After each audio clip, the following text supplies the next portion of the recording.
આજે ગાંધીનગરમાં એક બહુ જ સુંદર કાર્યક્રમ હતો, જીવન મને ગમે છે. અને કાર્યક્રમ દરમિયાન પ્રિય સુભાષ ભટ્ટે એક બહુ જ સુંદર વાત કરી, જે મારે તમારી સાથે શેર કરવી છે. તેમણે ઓશોની એક વાત કોટ કરી કે લવ અને લાઇક વચ્ચે શું તફાવત હોય છે. તો જ્યારે તમે કશુંક લાઇક કરો છો ત્યારે એના પ્રત્યે તમારી કોઈ જવાબદારી નથી હોતી. તમને ચોકલેટ્સ ગમે છે કે તમને આઈસ્ક્રીમ ગમે છે, તો એની મજા માણીને તમે ત્યાંથી બેફિકરાઈથી ચાલ્યા જઈ શકો છો.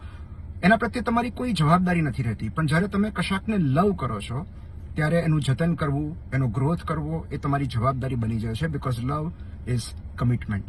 કેટલી સુંદર વાત. જ્યારે તમને કોઈ ગુલાબનું ફૂલ ગમે છે તો તમે તોડી લો છો, પણ જો તમે એને પ્રેમ કરો છો તો એનું જતન કરવું, એને પાણી પાવું એ તમારી જવાબદારી બની જાય છે. બસ આ લવ અને લાઇક વચ્ચે આટલી બેફિકરાઈનો જ તફાવત હોય છે.